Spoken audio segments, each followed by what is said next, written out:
Guys, ನಾನು ಮನೆಯಿಂದ ಆಚೆ ಬಂದ್ಬಿಟ್ಟಿದ್ದೀನಿ. ಮನೆಯಿಂದ ಆಚೆ ಅಂತಂದ್ರೆ ಸುಮ್ಮನೆ ಹಂಗೆ ನೈಟ್ ಲೈಫ್ ಹೆಂಗಿರುತ್ತೆ ಬ್ಯಾಂಗ್ಳೂರಲ್ಲಿ ಅಂತ ಅಂದ್ಬಿಟ್ಟು ನೋಡೋದಕ್ಕೆ ಅಂತ ಬಂದಿದ್ದೀನಿ. ಫಸ್ಟ್ ಆಫ್ ಆಲ್ ಈ ವಿಡಿಯೋಲಿ ಏನ್ ಮಾಡ್ತೀನಿ ಅಂತ ಗೊತ್ತಿಲ್ಲ. ಕಂಟೆಂಟ್ ಅಂತೂ ತಲೆಯಲ್ಲಿ ಒಳಗಡೆ ಅಂತೂ ಏನೂ ಇಲ್ಲ. ನೋಡೋಣ ಏನ್ ಮಾಡೋದು ಅಂತ ಅಂದ್ಬಿಟ್ಟು. ಮೋಸ್ಟ್ ಪ್ರಾಬಬ್ಲಿ ಬ್ಯಾಂಗ್ಳೂರ್ ಲೈಫಲ್ಲಿ ಕ್ಯಾಬ್ ಡ್ರೈವರ್ಗಳ ಕತೆ ಹೆಂಗಿರುತ್ತೆ ಒಂದ್ಸರಿ ನೋಡೋಣ, ಓಕೆನಾ? ಕಮಾನ್, ಲೆಟ್ಸ್ ಗೋ. ಸೊ ನಮ್ ವಿಡಿಯೋ ಇಲ್ಲಿಂದ ಸ್ಟಾರ್ಟ್ ಆಗುತ್ತೆ. ನಾನೀಗ ಅಣ್ಣ ಒನ್ ವೇದಲ್ಲಿ ಬಾಣ ಯಾರಣ್ಣ ಕೇಳ್ತಾರ ರಾತ್ರಿಯಲ್ಲಿ, ನಿಮ್ಮಪ್ಪ ಕೇಳ್ಬೇಕು ನಮ್ಮಪ್ಪ ಕೇಳ್ಬೇಕು, ಆ ಅಣ್ಣನ ಸೈಡಿಗೆ ಇರ್ಲಿ. ಈಗ ನನ್ನ ತಮ್ಮ ಹೋಗ್ಬೇಕಾದ್ರೆ ನಾನು ಗಾಡಿಯಲ್ಲಿ ಹೋಗೋದು ಬೇಡ ಕಾರಲ್ಲಿ ಹೋಗೋಣ ಅಂತ ಅಂದ್ಬಿಟ್ಟು ಅಂತ ಕೇಳ್ದೆ ಅವನ್ನ. ಅವ್ನ ಇಟ್ಕೊಂಡು ಹೋಗು ಅಂಡ್ ಬಿಸಿ ಆಗೋವರೆಗೂ ಓಡಿಸ್ತಾ ಇರೋ ಅಂತಂದ. ಯಾಕೆ ಇವ್ನು ಹಿಂಗೆ ಹೇಳ್ತಿದ್ದಾನೆ ಅಂತ ಅಂದ್ಬಿಟ್ಟು ನಂಗೆ ಅರ್ಥ ಆಗ್ಲಿಲ್ಲ. ತುಂಬಾ ದಿವಸ ಆಗಿತ್ತು ನೈಟ್ ರೈಡು, ಈ ತರ ನೈಟ್ ಅಲ್ಲಿ ಸ್ವಲ್ಪ ಓಡಾಡಿ ಆಚೆ ಈಚೆ ಎಲ್ಲ ತಿರುಗಾಡಿ. ಯಾಕೆ ಅಂತ ಅಂದ್ಬಿಟ್ಟು ನನಗೆ ಇಲ್ಲಿ ಕಣ್ಣಾರೆ ಕಾಣಿಸ್ತಾ ಇದೆ. ಇದೇ ರೀಸನ್. ಇಲ್ಲಿ ನೋಡ್ಬೋದು ಸಿಕ್ಕಾಪಟ್ಟೆ ಟ್ರಾಫಿಕ್, ಎಲ್ಲಿಲ್ದಿರೋ ಜನ. ರಾತ್ರಿ ಇವತ್ತೇ ನಾನು ಬರೋವಾಗೇ ಬರ್ಬೇಕಾ? ಇರ್ಲಿ ಆಯ್ತು. ಕೊನೆಗೂ ಆ ಚಕ್ರವ್ಯೂಹದಿಂದ ಅಭಿಮನ್ಯು ತರ ಹೊರಗಡೆ ಬಂದೆ. ಆಕ್ಚುಲಿ ಅಭಿಮನ್ಯು ಬರ್ಲಿಲ್ಲ, ನಾನ್ ಬಂದೆ ಈ ವಿಡಿಯೋ ಮಾಡೋದಕ್ಕೆ. ಒಂದೇ ಒಂದು ರೀಸನ್ ಏನಪ್ಪಾ ಅಂತಂದ್ರೆ, ನಾವು ದೊಡ್ಡ ಯೂಟ್ಯೂಬರ್ಸ್ ಗಳಾಗಿರೋ ತರ like doctor bro, Sam Sameer, Shravan bro, Varun Aradhya, ಇವ್ರ ರೇಂಜಿಗೆ ನಾವಿಲ್ಲ ಅಂದ್ರೂ ಒಂದ್ ತಕ್ಕ ಮಟ್ಟಕ್ಕೆ ಏನೋ ಇವಾಗ ಬೆಳೀತಾ ಇದೀವಿ. ನಮ್ಮ ವಿಡಿಯೋಗಳಿಗೆ ಒಂಚೂರು ಲೈಕ್ಸ್ ಕಮ್ಮಿ, ಶೇರ್ಸ್ ಕಮ್ಮಿ, ನಮ್ಮ ಚಾನೆಲ್ ಸಬ್ಸ್ಕ್ರೈಬರ್ಸು ಕಮ್ಮಿ. ಒಂದಲ್ಲ ಒಂದಿನ ನಾವು ಮಾನಿಟೈಸ್ ಆಗಿ ಬೇರೆ ಬರ್ತೀವಿ. ಏನಕ್ಕೆ ಇದನ್ನೆಲ್ಲ ಹೇಳ್ತಾ ಇದೀನಿ ಅಂದ್ರೆ, ಇವ್ರಲ್ಲೇ ಒಬ್ರು ವಿಡಿಯೋ ಈಗ ತಾನೇ ನೋಡ್ಕೊ ಬಂದೆ. ಅದರಲ್ಲಿ ತುಂಬಾ ಒಳ್ಳೆ ಮಾತೊಬ್ರು ಹೇಳಿದ್ರು.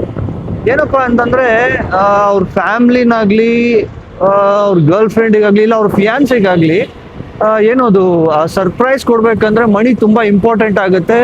ಮೇಕ್ ಅ ಕ್ವಾಲಿಟಿ ಮನಿ ಅಂತ ಅಂದ್ಬಿಟ್ಟು ಒಬ್ರು ಹೇಳಿದ್ರು. ಅಬ್ಸಲ್ಯೂಟ್ಲಿ ಆ ಮಾತನ್ನ ನಾನು ಅಗ್ರಿ ಆಗ್ತೀನಿ. ಬಟ್ ಆದ್ರೆ ನಾನು ಏನ್ ಹೇಳಕ್ ಹೋಗ್ತಾ ಇದ್ದೀನಿ ಅಂತಂದ್ರೆ, ಆಕ್ಚುಲಿ ಯೂಟ್ಯೂಬ್ ಅಲ್ಲಿ ತುಂಬಾ ಜನ ಸರ್ಚ್ ಮಾಡಿರೋದು ಏನು ಅಂದ್ರೆ how to make money. So ಈ ಹೌ ಟು ಮೇಕ್ ಮನಿನ ಯಾಕೆ ಸರ್ಚ್ ಮಾಡ್ತಾ ಇದಾರೆ ಅಂದ್ರೆ, ಪ್ರತಿಯೊಬ್ರು ಯಾವುದೋ ಒಂದು ಕಾರಣಕ್ಕೆ, ಯಾವುದೋ ಒಂದು ರೀತಿ, ಯಾವುದೋ ಒಂದು ರೀಸನ್ಗೋಸ್ಕರ ದುಡ್ಡು ಮಾಡೋದಕ್ಕೆ ಬೆಂಗಳೂರಿಗೆ ಬರ್ತಾರೆ ಅಲ್ವಾ. ಊರಲ್ಲಿ ಮಾಡಕ್ ಆಗಲ್ಲ ಅಂತ ಅಂದ್ಬಿಟ್ಟು ನಾನು ಒಪ್ಪೋದೇ ಇಲ್ಲ. ಊರಲ್ಲಿ ಇದಕ್ಕಿಂತ ಜಾಸ್ತಿನೇ ಮಾಡ್ಬೋದು.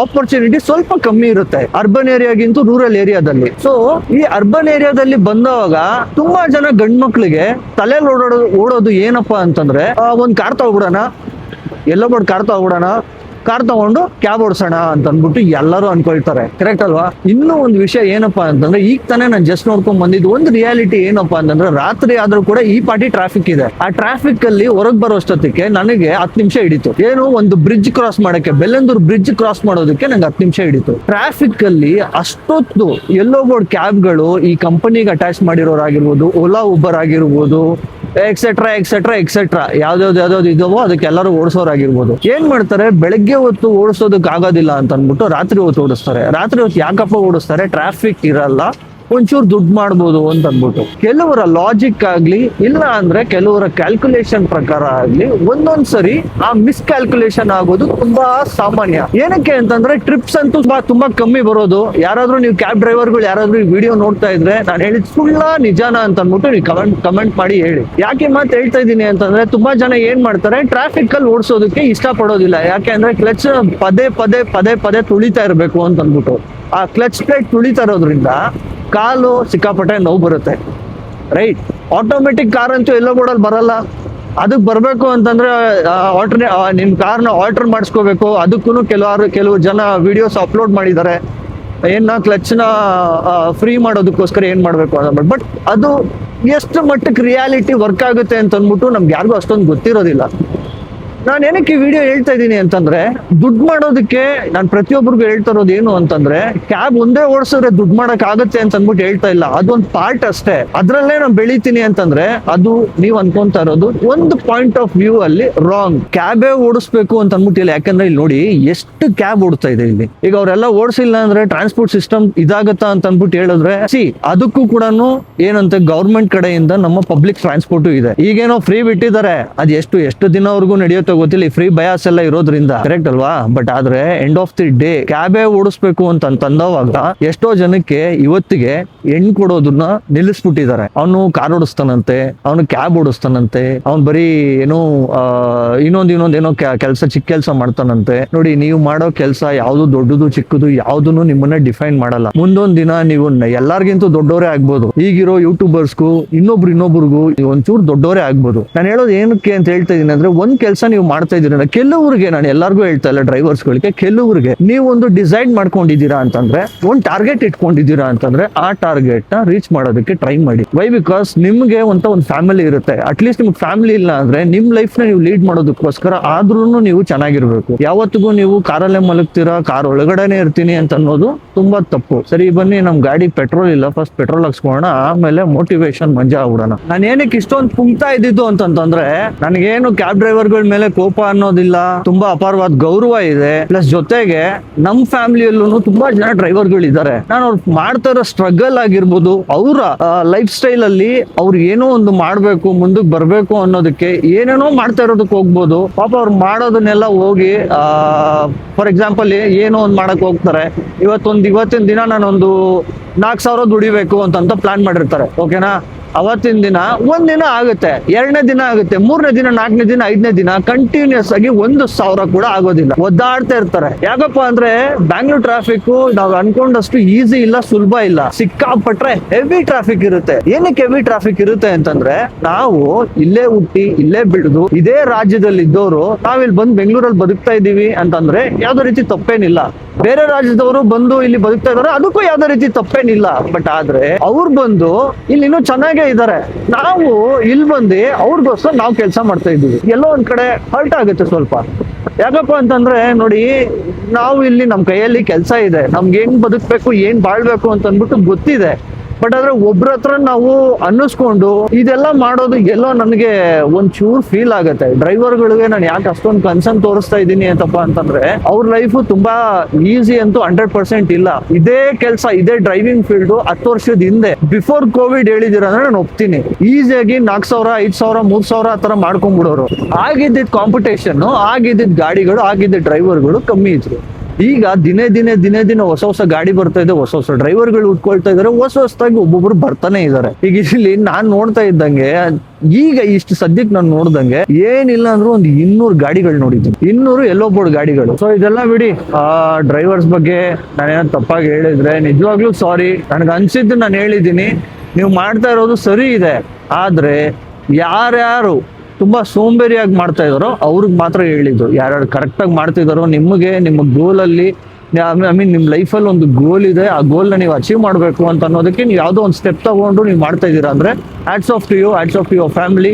ಬಟ್ ಆದ್ರೆ ಯಾರಾದ್ರೆ ಇದನ್ನ ಜಸ್ಟ್ ಟೈಮ್ ಪಾಸಿಗೆ ನಾನು ದುಡ್ಡು ಮಾಡ್ಬಿಡ್ತೀನಿ, ಬೇಜಾನ್ ಮಾಡ್ಬಿಡ್ತೀನಿ, ಕೋಟಿ ಮಾಡ್ಬಿಡ್ತೀನಿ ಅಂತ ಅಂದ್ಬಿಟ್ಟು ಏನೂ ಮಾಡ್ದಿರೇ ಇದ್ದಾರೋ, ಅದು ಪ್ಲಸ್ ಯಂಗ್ ಜನರೇಷನ್ ಈಗ ಒಂದು 20ರಿಂದ 26, 27, 28, 30 ವರ್ಷದ ಒಳಗಡೆ ಇದಾರೋ, 20 ವರ್ಷದ ಒಳಗಡೆ ಇದಾರೋ, ಇವ್ರಿಗೆಲ್ಲರಿಗೂ ಹೇಳ್ತಾ ಇರೋದು, ನನ್ನ ಲೈಫ್ ಏನು ಸಿಕ್ಕಾಪಟ್ಟೆ ಸಕ್ಕದಾಗಿದೆ, ಏನ್ ಅನ್ಕೊಂಡಿದ ತಕ್ಷಣ ಎಲ್ಲ ತಗೊಂತೀನಿ ಅಂತ ಏನು ಇಲ್ಲ. ನಾವು ಅಲ್ಲಿ ಸೈಕಲ್ ತೊಳಿತಾ ಇರೋದೆ. ನಾನು ಓಡಿಸ್ತಾ ಇರೋ ಗಾಡಿ ಇವಾಗ ಆಕ್ಟಿವಾ ಗಾಡಿನೂ 2015. ಇವಾಗಿನ ಹೊಸ ಗಾಡಿನೂ ಏನು ಅಲ್ಲ. ನಾನು ಗಾಡಿ ತಗೋಬೇಕಂದ್ರೆ 1000 ಸರಿ ಯೋಚನೆ ಮಾಡ್ಬೇಕು, ಅಂತ ಪರಿಸ್ಥಿತಿಯಲ್ಲೇ ಇರೋದು. ಬಟ್ ಆದ್ರೆ ನಾನು ಇವಾಗ ಏನೋ ಮಾಡ್ಬಿಡ್ತೀನಿ ಅಂತ ಅಂದ್ಬಿಟ್ಟು ನಾನು ತಿಪ್ಪರ್ಲಾಗ ಹಾಕಿದೀನಿ ಅಂತಂದ್ರೆ ಉಲ್ಟಾನೇ ಹೊಡಿಯೋದು. ಆಲ್ರೆಡಿ ಉಲ್ಟಾ ಹೊಡೆದಿರೋ ಲೈಫ್ ನ ಸೀದಾ ಮಾಡ್ಕೊಡಕ್ ಹೋಗ್ತಾ ಇದ್ದೀನಿ. ಅದಕ್ಕೆ ಇದೊಂದು ಹೊಸ ಸ್ಟೆಪ್ ಅಷ್ಟೇ. ನಾನು ಹೇಳ್ತಾ ಇರೋದು ಏನಂದ್ರೆ, ಆಲ್ಟರ್ನೇಟಿವ್ ಆಗಿ ಬೇರೆ ಏನಾದ್ರೂ ಯೋಚನೆ ಮಾಡಿ ಅಂತ. ಆಕ್ಚುಯಲ್ ನೈಟ್ ಲೈಫು ಇರೋದು ಈ ಕ್ಯಾಬ್ ಡ್ರೈವರ್ಗಳು, ಆಟೋ ಡ್ರೈವರ್ಗಳು, ಇವ್ರ ಮಧ್ಯದಲ್ಲೇ. ನಾವ್ ಅನ್ಕೊಳ್ತೀವಿ ಪಬ್ಬು, ಪಾರ್ಟೀಸ್, ಅದು ಯಾವ್ದು ಅಲ್ವೇ ಅಲ್ಲ. ನೋಡಿಸ್ತೀವಿ ಬರ್ರಿ ಯಾವ್ದೇ ನೈಟ್ ಲೈಫ್, ನಿಜವಾದ ನೈಟ್ ಲೈಫ್ ಹೆಂಗಿದೆ ಅಂತ ಅಂದ್ಬಿಟ್ಟು. ಇವಾಗ ಒಬ್ರು ಕ್ಯಾಬ್ ಡ್ರೈವರ್ ಅಣ್ಣನೊಬ್ರನ್ನ ಮಾತಾಡಿಸ್ದೆ, ಈ ತರ ನಿಮ್ಮ ಲೈಫ್ ಹೆಂಗಿರುತ್ತೆ, ದಿನನಿತ್ಯ ಯಾವ ರೀತಿ ಇರುತ್ತೆ, ಬೆಳಗಿನ ಸಂಜೆವರೆಗೂ ನೀವು ಬರೀ ನೈಟ್ ಏನ ಗಾಡಿ ಓಡಿಸೋದು, ಇಲ್ಲಾಂದ್ರೆ ಬೆಳಗ್ಗೆನ ಓಡಿಸ್ತೀರಾ ಅಂತ ಅಂದ್ಬಿಟ್ಟು ಕೇಳಿದೆ. ಬಟ್ ಅವರು ಜಸ್ಟ್ ಆಗ್ತಾನೆ ಟ್ರಿಪ್ ಬಂತು, ಅವ್ರು ಹೊಟ್ಟೋದ್ರು. ಅವ್ರ ಹಿಂದೆನೆ ಇನ್ನೊಬ್ರು ಆಟೋ ಡ್ರೈವರ್ ಒಬ್ರಿದ್ರು, ಅವ್ರನ್ನ ಕೇಳಿದೆ. ಅವ್ರು ಎತ್ಕೊಂಡು ನಾನು ಆಟೋನೇ ಓಡಿಸಲ್ಲ, ನಮ್ಮ ಅಣ್ಣ ಆಟೋ ಸುಮ್ಮನೆ ಟೈಮ್ ಪಾಸ್ಗೆ ಎತ್ಕೊಂಡ್ ಬಂದೆ, ನಾನೇನು ಓಡಿಸೋದಿಲ್ಲ, ಟೈಮ್ ಪಾಸ್ಗೆ ಅವಾಗ ಓಡಿಸ್ತೀನಿ ಅಂತಂದ್ರು. ಸೊ ನಾನು ಅಲ್ಲಿಂದ ಕಂಟಿನ್ಯೂ ಮಾಡ್ಕೊಂಡು ಮುಂದಕ್ಕೆ ಬಂದೆ. ಯಾರಿಗೂ ಏನು ಜಾಸ್ತಿ ಏನು ಟ್ರಬಲ್ ಮಾಡಕ್ ಹೋಗ್ಲಿಲ್ಲ. ಹಂಗೆ ಬರ್ತಾ ಇರ್ಬೇಕಾದ್ರೆ ರೋಡ್ ಪಕ್ಕದಲ್ಲೇ ತುಂಬಾ ಜನ ಕಾರ್ಗಳು ನಿಲ್ಸ್ಕೊಂಡಿದ್ರು. ಕಾರ್ಗಳು ನಿಲ್ಸ್ಕೊಂಡು ಅಲ್ಲೇ ಕಾರಲ್ಲೇ ಮಲಗಿದ್ರು. ಅವ್ರಿಗೇನ್ ಮನೆ ಇಲ್ಲ ರೂಮ್ ಇಲ್ಲ ಅಂತ ಏನು ಇರೋದಿಲ್ಲ. ಏನಕ್ಕೆ ಅವ್ರು ಅಲ್ಲೇ ಇರ್ತಾರೆ ಅಂತಂದ್ರೆ, ರೂಮ್ ಹೋಗಿದ್ದೀನಿ ಅಂದ್ರೆ ನಾನು ರೂಮ್ ಇಂದ ಬರೋದು ಇಲ್ಲ ಮನೆಯಿಂದ ಬರೋದು, ಆ ಜಾಗದಿಂದ ನಾನು ಬರ್ಬೇಕು ಅಂದ್ರೆ ಒಂದು 10-15 ಕಿಲೋಮೀಟರ್ ಆಗುತ್ತೆ. ನನಗೆ ಎಲ್ಲಾದ್ರೂ ಟ್ರಿಪ್ ಬರ್ಬೇಕಂದ್ರೆ ಇಲ್ಲೇ ಇದ್ರೆ ನನಗೆ ಟ್ರಿಪ್ ಬರುತ್ತೆ, ಹಂಗೆ ಮಲಗಿರೋ ಹಂಗೆ ಎದ್ದು ಹೋಗ್ಬೋದು ಅಂತ ಅಂದ್ಬಿಟ್ಟು. ಸೊ ಈ ಒಂದು ಕಾರಣಕ್ಕೆ ಡ್ರೈವರ್ಗಳು ಏನ್ ಮಾಡ್ತಾರೆ, ಎಷ್ಟೋ ಸರಿ ಕಾರಲ್ಲೇ ಮಲ್ಕೊಬಿಡ್ತಾರೆ. ಎಷ್ಟೋ ಸತಿ ಏನು ತುಂಬಾ ಜನ ಕಾರಲ್ಲೇ ಜೀವನನೂ ಮಾಡ್ತಾ ಇರ್ತಾರೆ. ತುಂಬಾ ಸ್ಟ್ರಗಲಿಂಗ್ ಲೈಫ್ ಮತ್ತೆ ಚಾಲೆಂಜಿಂಗ್ ಲೈಫ್ ಅಂತ ಇವಾಗ ಈ ಸಿಚುವೇಶನ್ ಅಲ್ಲಿ ಬ್ಯಾಂಗ್ಳೂರಲ್ಲಿ ಇರೋದು ಅಂತಂದ್ರೆ ಡ್ರೈವರ್ಗಳ ಜೀವನನೇ. ಅಷ್ಟೊಂದು ಈಸಿ ಏನು ಇಲ್ಲ. ಇಷ್ಟೆಲ್ಲ ಈ ನನ್ ಮಗ ಪುಂಗ್ತಾ ಇದ್ದಾನೆ, ಇವ್ನ್ಗೆ ಏನ್ ಗೊತ್ತು ಡ್ರೈವರ್ಗಳ ಜೀವನ ಅಂತ ಅನ್ಬಿಟ್ಟು ಹೇಳಿದ್ರೆ ನೋಡಿ, ಖಂಡಿತ ನಾನು ಒಪ್ಕೊಳ್ತೀನಿ. ನನಗೆ ಅದ್ರಲ್ಲಿ ಗೊತ್ತಿರೋದು ಒಂದು 50-60% ಇರ್ಬೋದು ಅಷ್ಟೇ. ಯಾಕಂದ್ರೆ ನಾನು ಒಬ್ಬ ಪ್ಯಾಸೆಂಜರ್ ಒಂದು ಪಾಯಿಂಟ್ ಆಫ್ ವ್ಯೂ ಅಲ್ಲಿ ನೋಡಿರ್ಬೋದು, ಡ್ರೈವರ್ ಪಾಯಿಂಟ್ ಆಫ್ ವ್ಯೂ ಅಲ್ಲಿ ನಾನೊಂದು 10% ಗೊತ್ತಿರುತ್ತೆ ಅಷ್ಟೇ ಪರ್ಸನಲ್ ಕಾರ್ ಓಡಿಸೋದ್ರಿಂದ. ಆದ್ರೆ 100 ಕಮೆಂಟ್ಸ್ ಹಾಕಿದ್ದೀರಾ ಅಂತಂದ್ರೆ ಡ್ರೈವರ್ ಚಾಲೆಂಜ್ ಇಲ್ಲ ಅಂದ್ರೆ ಒನ್ ಡೇ ಡ್ರೈವರ್ ಅಂತ ಅಂದ್ಬಿಟ್ಟು ಏನಾದ್ರು ಎರಡರಲ್ಲಿ ಯಾವ್ದಾದ್ರು ಒಂದು ಕಮೆಂಟ್ ಹಾಕಿದಿರ ಅಂದ್ರೆ ನಾನು 100% ನಾನು ಆ ಚಾಲೆಂಜ್ ನ ಅಕ್ಸೆಪ್ಟ್ ಮಾಡ್ಬಿಟ್ಟು ಒಂದ್ ದಿನ ಇಲ್ಲ 2 ದಿನ ಡ್ರೈವರ್ ಲೈಫ್ ಹೆಂಗಿರುತ್ತೆ ಅಂತ ಅನ್ಬಿಟ್ಟು ನಾನು 48 hours ಡ್ರೈವರ್ ಆಗಿದ್ದು ಒಂದ್ ಗಾಡಿ ಕಂಪ್ಲೀಟ್ ಆಗಿ ಓಡಿಸ್ತೀನಿ. ಊರು ಇದೇ ಊರು ಅಲ್ಲಿ ಬೆಂಜಲ್ ಹೋದ್ರೆ ಒಂದ್ ಮರ್ಯಾದೆ, ಎಲ್ಲೋ ಬೋರ್ಡ್ ಅಲ್ಲಿ ಹೋದ್ರೆ ಇನ್ನೊಂದ್ ಮರ್ಯಾದೆ. ಬೆಂಜ ಯಾಕೆ ಮಾಮೂಲಿ ಬಲಿನೋ ಅಲ್ಲಿ ಹೋದ್ರೆ ಒಂದ್ ಮರ್ಯಾದೆ, ಎಲ್ಲೋ ಬೋರ್ಡ್ ಬಲಿನೋ ಅಲ್ಲಿ ಹೋದ್ರೆ ಇನ್ನೊಂದ್ ಬೇರೆ ರೀತಿ ಮರ್ಯಾದೆ. ಸ್ವಿಫ್ಟೇ ತಗೊಳ್ರಿ, ಸ್ವಿಫ್ಟೇ ವೈಟ್ ಬೋರ್ಡ್ ಸ್ವಿಫ್ಟ್ಗೆ ಮರ್ಯಾದೆ, ಎಲ್ಲೋ ಬೋರ್ಡ್ ಸ್ವಿಫ್ಟ್ಗೆ ಇನ್ನೊಂದ್ ಮರ್ಯಾದೆ. ಕಾರ್ ಒಂದೇ, ನಂಬರ್ ಪ್ಲೇಟ್ ಮಾತ್ರ ಚೇಂಜ್. ಡ್ರೈವರ್ಗಳಿಂದ ಅದು ಮಧ್ಯರಾತ್ರಿ ರಾತ್ರಿ ವೇಳೆ ಜಾಸ್ತಿ ಜನ ಬದುಕ್ತಾರೆ ಡ್ರೈವರ್ಗಳಿಂದ. ಯಾರಪ್ಪ ಅಂತಂದ್ರೆ ಟಾಪ್ 5 ಅಲ್ಲಿ ಫಸ್ಟ್ ಟಾಪ್ ಪ್ರಯಾರಿಟಿಯಲ್ಲಿ ಬರೋದು ಈ ಬಾರೋ ಪಬ್ಬು, ಈ ಓನರ್ಗಳು ಫುಲ್ ಟೈಟ್ ಆಗಿ ಮಲಗಿರ್ತಾರಲ್ಲ ಅವರ ಕಸ್ಟಮರ್ಗಳು, ಅವ್ರನ್ನ ಎತ್ಕೊಂಡು ಮನೆಗೆ ಹಾಕ್ಬೇಕಲ್ವಾ. ಎರಡನೇದು ಬಂದ್ಬಿಟ್ಟು ಈ ಕ್ಯಾಬ್ ಅಲ್ಲಿ ತುಂಬಾ ಜಾಸ್ತಿ ಟ್ರಾವೆಲ್ ಮಾಡೋದು ಏರ್ಪೋರ್ಟ್ಗೆ ಹೋಗೋರು. ಕ್ಯಾಬ್ಸ್ ಕೂಡ ಅಷ್ಟೇ, ತುಂಬಾ ಜನ ಏರ್ಪೋರ್ಟ್ ಟ್ರಿಪ್ಸ್ ಬಂದ್ರೇನೆ ಅಕ್ಸೆಪ್ಟ್ ಮಾಡ್ಕೊಳ್ಳೋರು ಎಷ್ಟೋ ಜನ ಇದಾರೆ. ಇನ್ ಮೂರನೇದು ಬಂದ್ಬಿಟ್ಟು ಅವ್ರ ಪ್ಯಾಸೆಂಜರ್ ಅಲ್ಲ, ಅವರಿಂದ ಈ ಟೀ ಅಂಗಡಿ ಹೋಟೆಲ್ಗಳು ಇವ್ರು ಒಂಚೂರು ಇನ್ನೂ ಒಂದಷ್ಟು ಬದುಕೊಳ್ತಾರೆ. ಅದ್ರ ಜೊತೆಗೆ ಪೆಟ್ರೋಲ್ ಬಂಕ್ಗಳು ಅಷ್ಟೇ, CNG ಗಳು ಅಷ್ಟೇ. ಇವ್ರು 4ನೇವರು 5ನೇವರು ನೀವೇ ಯಾರಾದ್ರೂ ಕಮೆಂಟ್ ಮಾಡಿ ಇಂಥವ್ರು ಬದುಕ್ತಾರೆ ಅಂತ ಅನ್ಬಿಟ್ಟು. ನನಗೆ ಇಷ್ಟೊತ್ತು ಡ್ರೈವರ್ಗಳ ಬಗ್ಗೆ ಹೇಳ್ದೆ, ಈಗ ಅದ್ರಲ್ಲಿ ಕೂರೋ ಪ್ಯಾಸೆಂಜರ್ಗೆ ಹೇಳ್ತಾ ಇರೋದು ಒಂದೇ ನೋಡಿ, ಒಂದೊಂದ್ಸರಿ ಅವ್ರೇನಾದ್ರು ಬರೋದು ಲೇಟ್ ಆಗಿರ್ಬೋದು, ಇಲ್ದಿರ ಟ್ರಿಪ್ ಕ್ಯಾನ್ಸಲ್ ಆಗಿರ್ಬೋದು. ಕ್ಯಾನ್ಸಲ್ ಏನಾದ್ರು ಮಾಡಿರೋವಾಗ ನಿಮ್ಗೆ ಒಂದೊಂದ್ ಚೂರು ಎಮರ್ಜೆನ್ಸಿ ಇರ್ಬೋದು. ಆ ಟೈಮಲ್ಲೂ ಅವ್ರು ಏನಾದ್ರು ಹತ್ರ ಮಾಡಿದಾರಂದ್ರೆ ಕೆಲವೊಂದ್ಸರಿ ನೀವು ಅವ್ರನ್ನ ಕ್ಷಮಿಸ್ಬೇಕಾಗತ್ತೆ. ಯಾಕಪ್ಪ ಅಂತಂದ್ರೆ ಅವ್ರಿಗೂ ಒಂದ್ ಲೈಫ್ ಇರುತ್ತೆ. ಸಡನ್ ಆಗಿ ಏನೋ ಒಂದು ನಿಮ್ಗೆ ಏನ್ ಎಮರ್ಜೆನ್ಸಿ ಇರುತ್ತೋ ಅವ್ರಿಗೂ ಅದೇ ಎಮರ್ಜೆನ್ಸಿ ಬಂದಿರ್ಬೋದು. ಸಡನ್ ಆಗಿ ಪ್ಲಾನ್ ಚೇಂಜ್ ಆಗಿರ್ಬೋದು, ಏನೋ XYZ ರೀಸನ್ ಆಗಿರ್ಬೋದು. ಇರೋದು ಒಂದ್ ಲೈಫ್ ರೀ, ಏನಕ್ಕೆ ಅವ್ರ ಮೇಲೆಲ್ಲ ಕೋಪ ಮಾಡ್ಕೊಂಡು ಇದ್ ಮಾಡ್ಕೊಳ್ತೀರಾ? ಅದೇ ರೀತಿ ಡ್ರೈವರ್ಗಳು ನಿಮ್ಮನ್ನು ಕೇಳೋದು ಒಂದೇ, ನೀವು ಗದರೋದು ಕಿರ್ಚೋದು ಅದನ್ನು ಕೂಡ ನಿಲ್ಲಿಸ್ಬಿಡಿ. ಹೇಳೋದು ಒಂದ್ ಮಾತಲ್ಲಿ ಹೇಳಿದ್ರೆ ಹೊರಟೋಗುತ್ತೆ. ಇವಾಗ ಏನೇನೋ ಬೈಕ್ಕೊಂಡು ಕಿತ್ತಾಡ್ಕೊಂಡು ಜಗಳ ಮಾಡ್ಕೊಂಡು ಇದ್ರೆ ನಿಮ್ಗೂ ಏನು ಬರಲ್ಲ, ಅವ್ರಿಗೂ ಏನು ಬರೋದಿಲ್ಲ. ನಿಮ್ಗೊಂದ್ ₹1,00,000 ಅವ್ರಿಗೊಂದ್ ₹1,00,000 ಬರುತ್ತೆ ಅಂದ್ರೆ ರೋಡಲ್ಲಿ ಎಲ್ಲಾರು ಕಿತ್ತಾಡ್ಕೊಂಡ್ ಸಾಯ್ರಿ, ಯಾರು ಏನು ಕೇಳೋದಿಲ್ಲ. ₹1 ಬರ್ದಿರೋ ಅಂತ ಜಗಳಕ್ಕೆ ಕಿತ್ತಾಡೋದ್ರಿಂದ ಏನ್ ಯೂಸ್? ಈ ರೋಡು ಬೆಳಗ್ಗೆ ಆದ್ರೆ ಫುಲ್ ರಶ್ ಆಗ್ಬಿಡುತ್ತೆ. ಈಗ ನಾನು ರಾತ್ರಿ ಇಲ್ಲಿದ್ದೀನಿ ಬನಶಂಕರಮ್ಮನ ಹತ್ರಕ್ಕೆ, ದರ್ಶನ ಅಂತೂ ಆಗಿಲ್ಲ, ಇಲ್ಲೇ ಇದ್ದೀನಿ. ಇಲ್ಲಿಂದ ಈಗ ಹೊರಡೋದು. 3, 2, 1 ಲೆಟ್ಸ್ ಗೋ. ಈಗ ನಮ್ಮ ಹುಡುಗರ ಜೊತೆ ಚೆನ್ನಾಗಿ ಓಡಾಡ್ಬಿಟ್ಟು ನಮ್ಮ ಆಫೀಸ್ ಹುಡುಗರ ಜೊತೆ ಅಲ್ಲಿಂದ ನಾನು ಶೆಲ್ ಪೆಟ್ರೋಲ್ ಬಂಕ್ ಅಲ್ಲಿ ಕಾಫಿ ಕುಡ್ದು ಬಿಸ್ಕೆಟ್ಸ್ ತಿಂದು ಅಲ್ಲಿಂದ ಬರ್ತಾ ಸಾರಕ್ಕಿ ಸಿಗ್ನಲ್ ಅಲ್ಲಿ ತರಕಾರಿ ಹಣ್ಣು ಸೊಪ್ಪು ಇವೆಲ್ಲ ಮಾರ್ತಾ ಇರೋರನ್ನ ನೋಡಿದೆ. ಇಷ್ಟೊತ್ತಲ್ಲಿ ನೈಟ್ ಲೈಫ್ ಎಲ್ಲ ಏನ್ ಹೇಳ್ತಾರೆ, ಬ್ಯಾಂಗ್ಳೂರ್ ನೈಟ್ ಲೈಫ್ ಸಕ್ಕತ್ತಾಗಿರುತ್ತೆ ಅಂತ. ಆಕ್ಚುಲ್ ನೈಟ್ ಲೈಫ್ ಹೆಂಗಿರುತ್ತೆ ಅಂತ ಅನ್ಬಿಟ್ಟು ನೋಡಿದೆ. ಆ ನೈಟ್ ಲೈಫ್ ಅಲ್ಲಿ ಅವರಲ್ಲಿ ತರಕಾರಿ ಮಾರ್ತಾ ಇದ್ದಿದ್ದು ಹಣ್ಣು ಮಾರ್ತಾ ಇದ್ದಿದ್ದು. ಯಾಕಂದ್ರೆ ಇವತ್ತು ಹಬ್ಬ, ವರಮಹಾಲಕ್ಷ್ಮಿ ಹಬ್ಬ. ಇವತ್ತು ಹಬ್ಬದ ಕಳೆ ಅಲ್ಲಿ ಸಕ್ಕದಾಗಿ ಕಾಣಿಸ್ತಾ ಇತ್ತು. ಅಷ್ಟೊತ್ತಿಗೆಲ್ಲ ನಾನು ರೆಕಾರ್ಡ್ ಮಾಡೋದಕ್ಕೆ ನಾನು ಮೊಬೈಲ್ ಎಲ್ಲ ತೆಗೆದಿಟ್ಬಿಟ್ಟಿದ್ದೆ ಅಷ್ಟೊತ್ತಿಗೆ, ಇಲ್ಲಾಂದ್ರೆ ಪ್ರಾಪರ್ ರೆಕಾರ್ಡ್ ಮಾಡ್ಬೋದಾಗಿತ್ತು. ಈ ಡಬಲ್ ಡೆಕ್ಕರ್ ಬ್ರಿಡ್ಜ್ ಮೇಲೆ ಹೋಗ್ತಾ ಇದ್ರೆ ಪ್ರಪಂಚದಲ್ಲಿ ಯಾರು ಇಲ್ಲ, ನಾನು ಒಬ್ಬನೇ ಹೋಗ್ತಾ ಇದೀನಿ ಅನ್ಸುತ್ತೆ. ಮುಂದೆನು ಯಾರು ಇಲ್ಲ, ಹಿಂದೆನು ಯಾರು ಇಲ್ಲ. ಅಲ್ಲೊಬ್ರು ಯಾರೋ ಬರ್ತವ್ರೆ, ಇಲ್ಲೊಬ್ರು ಯಾರೋ ಬರ್ತವ್ರೆ. ಪಕ್ಕದ ರೋಡ್ ಅಲ್ಲಿ 1-2-3 ಗಾಡಿಗಳು ಓಡಾಡ್ತಾ ಇದಾವೆ. ನಾನು ಅದೇ ಕೆಳಗಡೆ ಹೋಗಿದ್ರೆ ಇಷ್ಟೊತ್ತಿಗೆ ಒಂದು 4 ಸಿಗ್ನಲ್ ಸಿಕ್ಕಿರೋದು. ಈ ಬ್ರಿಡ್ಜ್ ಮಾಡಿ ಸಿಕ್ಕಾಪಟ್ಟೆ ಅನುಕೂಲ ಆಯ್ತು ಎಷ್ಟೋ ಜನಕ್ಕೆ. ಈ ಬ್ರಿಡ್ಜ್ ಇಂದ ಬೇಗ ಟ್ರಾಫಿಕ್ ಹೋಗ್ತಾರೆ. ಬಟ್ ಆದ್ರೆ ಏನಪ್ಪಾ ಅಂತಂದ್ರೆ ಇಷ್ಟು ದಿನ ಸಿಲ್ಕ್ ಬೋರ್ಡ್ ಅಲ್ಲಿ ಆಗ್ತಾ ಇದೆ ಟ್ರಾಫಿಕ್, ರಾಗಿಗುಡ್ಡ ಸಿಗ್ನಲ್ ಹತ್ರ ಆಗುತ್ತೆ, ರಾಘವೇಂದ್ರ ಸ್ವಾಮಿ ಮಠದ ಸಿಗ್ನಲ್ ಹತ್ರ, ಸಿಲ್ಕ್ ಬೋರ್ಡ್ ಹತ್ರ ಆಗ್ತಾ ಇದ್ದಿದ್ದು ಟ್ರಾಫಿಕ್ ಈಗ HSR ಹತ್ರ ಆಗುತ್ತೆ. ಸೊ ಇದರ ಅರ್ಥ ಏನಪ್ಪಾ ಅಂತಂದ್ರೆ ನೆಕ್ಸ್ಟ್ ಇನ್ನೊಂದು ಪ್ಲೇಸ್ ಶಿಫ್ಟ್ ಆಯ್ತು, ಅದು ಪ್ರಾಬ್ಲಮ್. ನೋಡಿ ಅಣ್ಣ ಹೆಂಗ್ ಹೋಗ್ತಾವನು ಅಂದ್ಬಿಟ್ಟು ರಾಜಾರೋಷವಾಗಿ ಇಲ್ಲಿ 40 ಕಿಲೋಮೀಟರ್ ಸ್ಪೀಡು, ಅಣ್ಣ 140 ಸ್ಪೀಡಲ್ಲಿ ಹೋಗ್ತವನೆ. ಆಗ್ಲೇ ಅಲ್ಲಿ ಸಾರಕ್ಕೆ ಹತ್ರ ನೋಡಕ್ ಆಗ್ಲಿಲ್ಲ ಮಾರ್ಕೆಟ್ ಹೆಂಗಿತ್ತು ಅಂತ. ಅಟ್ಲೀಸ್ಟ್ ಇಲ್ಲಿ ಮಡಿವಾಳದ ಹತ್ರ ಕಾಣುತ್ತಾ ನೋಡೋಣ, ಇಲ್ಲಿ ಬ್ರಿಡ್ಜ್ ಮೇಲಿಂದಾನು ಕಾಣಿಸುತ್ತೆ. ಸಪೋಸ್ ಏನಾದ್ರು ಕಾಣಿಸಿಲ್ಲ ಅಂದ್ರೆ ಯೂ ಟರ್ನ್ ಮಾಡ್ಕೊಂಡು ಮಡಿವಾಳ ಕಡೆ ಹೋಗೋದಕ್ಕೆ ಟ್ರೈ ಮಾಡ್ತೀನಿ, ಇಫ್ ಇನ್ ಕೇಸ್ ಅಲ್ಲಿ ಯೂ ಟರ್ನ್ ಇದೆ ಅಂದ್ರೆ. ಇಲ್ಲ ಅಂದ್ರೆ ನೋಡೋಣ ಏನ್ ಮಾಡೋದು ಅಂತ ಅಂದ್ಬಿಟ್ಟು. ಬ್ರಿಡ್ಜ್ ಮೇಲಿಂದ most probably ಕಾಣಿಸ್ಬೋದು, most probably.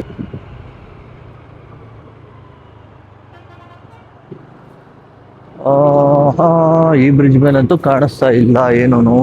Okay, let see, ಕೆಳಗೆ ಹೋಗಿ ನೋಡೋಣ. ಯಾಕಂದ್ರೆ ಇಲ್ಲಿ ನಿಂತ್ರೆ ಅದು ಸರಿ ಬರಲ್ಲ, ಅದು ಗಾಡಿಗಳೆಲ್ಲ ಓಡಾಡ್ತಾ ಇರ್ತವೆ, ನಮ್ಮಿಂದ ಇನ್ನೊಬ್ರು ತೊಂದರೆ ಆಗ್ಬಾರ್ದು. ನೀವೆಲ್ಲ ಅನ್ಕೋಬಹುದು ಇವನು ಬರೀ ಹೆಲ್ಮೆಟ್ ಗೆ ಫೋನ್ ಅಟ್ಯಾಚ್ ಮಾಡ್ಬಿಟ್ಟು ಏನೋ ಒದರ್ಕೊಂಡು ಹೋಗ್ತಾ ಇದ್ದಾನೆ ಅಂತ ಅಂದ್ಬಿಟ್ಟು. ಕರೆಕ್ಟ್, ಏನೋ ಒದರ್ಕೊಂಡು ಹೋಗ್ತಾ ಇದ್ದೀನಿ, ಬಟ್ ಆದ್ರೆ ಏನಕ್ಕೆ ಅದ್ ಮಾಡ್ತಾ ಇದ್ದೀನಿ ಅಂತಂದ್ರೆ ಒಂದು ಕಂಟೆಂಟ್ ಅಲ್ಲಿ ಯಾವ್ಯಾವ ರೀತಿ ಏನೇನ್ ಪಾಯಿಂಟ್ಸ್ ಹುಡುಕ್ಬೋದು ಅಂತ ಅನ್ಬಿಟ್ಟು ನಾನು ರಿಸರ್ಚ್ ಮಾಡ್ತಾನೆ ಇದ್ದೀನಿ. ಏನಪ್ಪಾ ಅಂತಂದ್ರೆ ಇವಾಗ ನಾನು ಮಾಡ್ಬೇಕು ಅಂತಂದ್ರೆ ಆಲ್ರೆಡಿ ಯಾರೋ ಒಬ್ರು ಮಾಡಿರೋ ಕಂಟೆಂಟ್ ನ ನಾನು ಮಾಡ್ಬೇಕು, ಇಲ್ಲ ಅಂದ್ರೆ ಹೊಸದೇನಾದ್ರು ಮಾಡ್ಬೇಕು ಅಂತಂದ್ರೆ ಫಸ್ಟ್ ನನಗೆ ಒಂಚೂರು ಪ್ರಾಕ್ಟೀಸ್ ಆಗ್ಬೇಕಲ್ವಾ. ಸೊ ಆ ಪ್ರಾಕ್ಟೀಸ್ ಆಗೋದಕ್ಕೋಸ್ಕರ ಇಷ್ಟೊಂದು ಮಾತಾಡ್ತಾ ಇದ್ದೀನಿ. ಕ್ಯಾಮ್ರಾ ಮುಂದೆ ತಿರುಗಿಸಿ ಮಾತಾಡೋಬೇಕಾದ್ರೆ ಫಸ್ಟ್ ಟೈಮ್ ಏನಾಗ್ತಾ ಇದೆ, ಫಸ್ಟ್ 2 ಸತಿ 3 ಸತಿ ಮಾಡ್ಬೇಕಾದ್ರೆ okay, starting trouble. Once start ಆಗಿದೆ ಗಾಡಿ ಟಾಪ್ ಗೇರ್ ಅಲ್ಲೇ ಹೋಗೋದು, ಸೆಕೆಂಡ್, ಫಸ್ಟ್, ಥರ್ಡ್, ನ್ಯೂಟ್ರಲ್ ಯಾವ್ದು ಇರೋದೇ ಇಲ್ಲ, ಹೋಗ್ತಾನೆ ಇರ್ತೀವಿ. ಇಲ್ಲಿ ಒಂದ್ ಕಡೆ ಇವರು ಬಂಡಿಯಲ್ಲಿ ಇದೆಲ್ಲ ಮಾಡ್ತಾರೆ, ಬ್ರೇಕ್ಫಾಸ್ಟ್ ನಾಷ್ಟ ಎಲ್ಲ ಮಾಡ್ತಾರೆ ಇಲ್ಲಿ HSR ಲೇಔಟ್ ಹತ್ರ. ಅವ್ರು ಇದಾರೋ ಎತ್ಬಿಟ್ಟಿದಾರೋ ಗೊತ್ತಿಲ್ಲ. ರೀಸೆಂಟ್ ಆಗಿ GBA ಡೆವಲಪ್ಮೆಂಟ್ ಬಂತಲ್ವಾ, ಮೋಸ್ಟ್ಲಿ ಅವ್ರು ಏನಾದ್ರು ಎತ್ತಿದಾರೆ ಅಂತ ನಾನು ಅನ್ಕೊಂತ ಇದ್ದೀನಿ. ಇಲ್ಲಿರೋದು ಸಕ್ಕದಾಗಿರೋದು, ಅಲ್ಲಿ ನಾಷ್ಟ ಎಲ್ಲ ತಿನ್ಕೊಂಡು ಹೋಗಿದ್ರು ಚೆನ್ನಾಗಿರೋದು. ಬಟ್ ಆದ್ರೆ ನನಗೆ ಡ್ರೈವರ್ಸ್ ಯಾರು ಮಾತಾಡೋದಕ್ಕೆ ಇದೇ ಮಾಡ್ತಾ ಇಲ್ಲ. ಯಾರತ್ರಾದ್ರು ಹೋಗಿ ಮಾತಾಡಕ್ ಕೇಳಿದ್ರೆ ಹಣ ಟ್ರಿಪ್ ಬಂತು, ಹಣ ಇಲ್ಲ ಮಾತಾಡಲ್ಲ, ಇನ್ಯಾರನಾದ್ರು ಕೇಳಿ, ಇನ್ಯಾರನಾದ್ರು ಮಾತಾಡಿ ಅಂತ ಅಂದ್ಬಿಟ್ಟಾದ್ರು. ಯಾಕಂದ್ರೆ ನಾವು ಹೊಸಬ್ರಲ್ವಾ, ನಮ್ಮ ಅಕ್ಕನೂ ಅವ್ರಿಗೆ ಗೊತ್ತಿರಲ್ಲ. ಇಲ್ಲ ನಾನು ಡೈರೆಕ್ಟ್ ಆಗಿ ಹೋಗಿ ಅವ್ರು ಕೇಳಿದ ತಕ್ಷಣ ನೋಡಕ್ಕೆ ನನ್ನ ಮಗ ಕಳ್ಳಿದ್ದಂಗ ಅವನೇ ಏನಾದ್ರು ಮಾಡ್ಬಿಟ್ರೆ ಅಂತ ಅಂದ್ಬಿಟ್ಟು ಅವ್ರ ಭಯ ಅವ್ರಿಗೂ ಇರುತ್ತೆ. ಸೊ ಅವ್ರದ್ದು ತಪ್ಪೇನಿಲ್ಲ, ಹಂಗಂತ ನಾನೇನ್ ತಪ್ಪು ಮಾಡ್ತಾ ಇಲ್ಲ.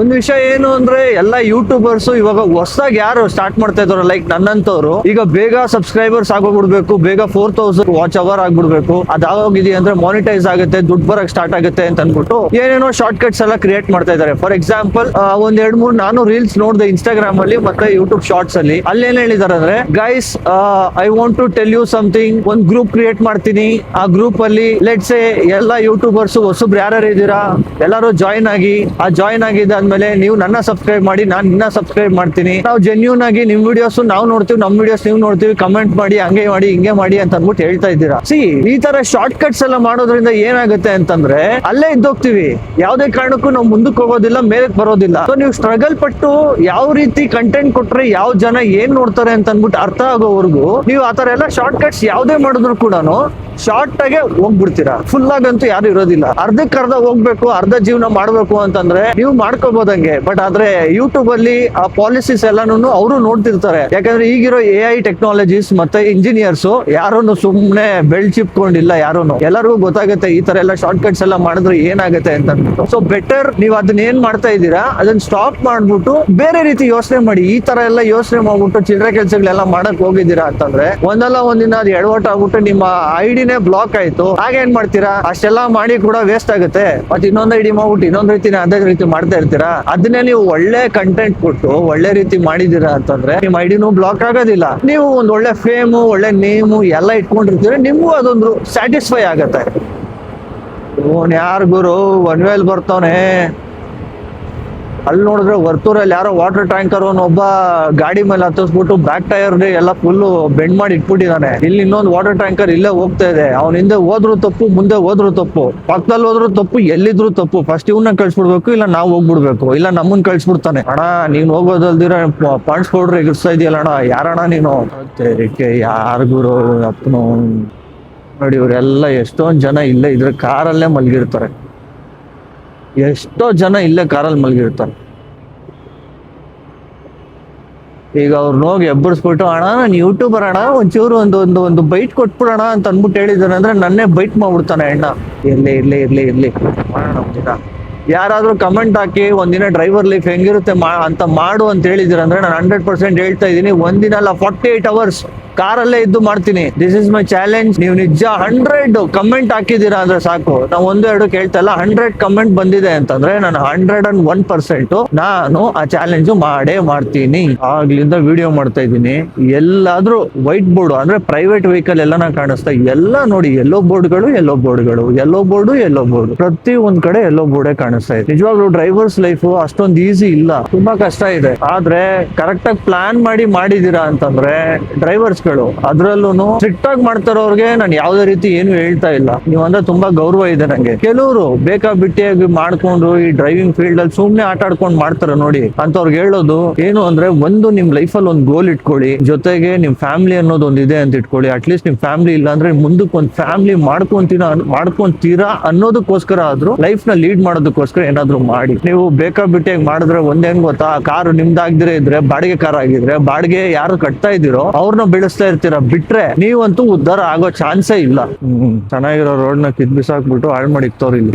ಇದೆ ಅದು ಯಾವ್ದೋ ಒಂದು ರಿಯಲ್ ಹೇಳ್ತಾರಲ್ವಾ, ಫಸ್ಟ್ ಅವ್ರಿಗೆ ಅರ್ಥ ಆಗುತ್ತೆ ರೋಡ್ ಕಿತ್ತಿ ರೋಡ್ ಹಾಕ್ಬೇಕು ಅಂತ ಅಂದ್ಬಿಟ್ಟು, ಆಮೇಲೆ ಅರ್ಥ ಆಗುತ್ತೆ ಇಲ್ಲಿ ಗ್ಯಾಸ್ ಪೈಪ್ ಹಾಕ್ಬೇಕು ಅಂದ್ಬಿಟ್ಟು, ಆಮೇಲೆ ಅರ್ಥ ಆಗುತ್ತೆ ವಾಟರ್ ಪೈಪ್ ಹಾಕ್ಬೇಕು ಅಂದ್ಬಿಟ್ಟು ಮತ್ತೆ ಕೀಳ್ತಾರೆ, ಇನ್ನೊಂದ್ ಮಾಡ್ತಾರೆ ಅಂತ ಅಂದ್ಬಿಟ್ಟು ಅಂದ್ರಲ್ಲ, ಅದೇ ಎಕ್ಸಾಂಪಲ್ ಇದು. ನೆಟ್ಟಿಗೆ ಒಂದ್ ಮಾಡಲ್ಲ, ನಮ್ಮಲ್ಲಿರೋ ಅದೇ ಪ್ರಾಬ್ಲಮ್. ಒಂದ್ ಡಿಪಾರ್ಟ್ಮೆಂಟ್ ಗೆ ಇನ್ನೊಂದ್ ಡಿಪಾರ್ಟ್ಮೆಂಟ್ ಗೆ ಆಗೋದೇ ಇಲ್ಲ. ಹೆಂಗ್ ಹೇಳಿ, ನಮ್ ಪಕ್ಕದ ಮನೆಗೆ ನಮ್ಗೆ ಹೆಂಗ್ ಆಗೋದಿಲ್ವೋ, ಏನಾದ್ರು ಆಗಿದೆ ಅಂದ್ರೆ ಬಗ್ಗಿ ನೋಡ್ತಾರಲ್ಲ, ಅವ್ರ ಮನೇಲಿ ಏನೋ ಆಗೋಯ್ತಂತೆ, ಅವ್ರ ಹಿಂಗ ಆಗೋದ್ರಂತೆ, ಕೆಳಗ್ ಬಿದ್ದೋದ್ರಂತೆ ಅಂತಾರಲ್ಲ, ಸೇಮ್ ಅದೇ ಇದು. ಓಕೆ, ವಿಡಿಯೋ ಇಲ್ಲಿಗೆ ಎಂಡ್ ಮಾಡ್ತೀನಿ. ನಿಮ್ಗೆ ವಿಡಿಯೋ ಇಷ್ಟ ಆಗಿದ್ರೆ ಲೈಕ್ ಮಾಡಿ, ಶೇರ್ ಮಾಡಿ, ಸಬ್ಸ್ಕ್ರೈಬ್ ಮಾಡಿ. ಇಷ್ಟ ಆಗಿಲ್ಲ ಅಂದ್ರೆ ಖಂಡಿತ ಡಿಸ್ಲೈಕ್ ಮಾಡಿ.